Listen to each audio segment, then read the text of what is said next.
माटी उपरे सुना फड़ुछि, माटी तले सुना लुचि रहिछि। मयूरभंज जिलार मदन साहिरु कांजिया अंचल रे सुना खणीर संधान मिलिछि।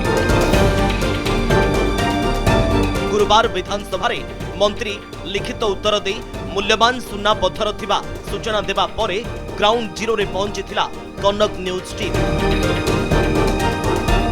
कैमेरा रे कैद करिथिला केमिति चालिछि सुना खणीर नमूना संग्रह। कुलियणा ब्लॉक कांजिया साही अंचलर खेतर 500 रु अधिक स्थान रे ड्रिलिंग करी 100 फुट तळु नमूना संग्रह करा जाउछि। 70 दशक रे एई अंचल रे तंबा खणी चिन्हट होइथिला। एबे भारतीय भूतत्व सर्वेक्षण संस्थार सर्वे परे सुना खणी थिबा जणा पड़िछि। सुना खणी खबर शुणिबा परे अंचल रे खुशीर लहरी खेली जाइछि।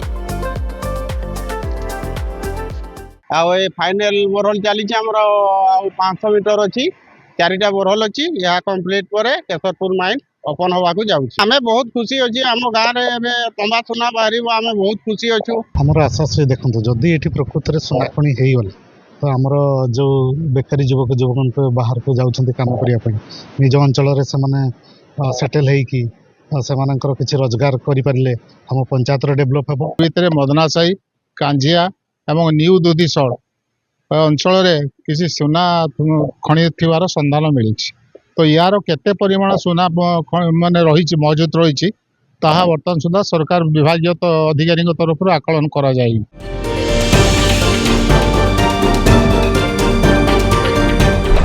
ओडिशा रे माळ माळ सुना खणी आहुरी 6 जिल्ला रे हेबो अनुसंधान। ओडिशा खणी निगम द्वारा विभिन्न पर्यायर प्रारंभिक अनुसंधान आहुरी 6 जिल्ला रे सुना खणी थिबा अनुमान करा जाउछि।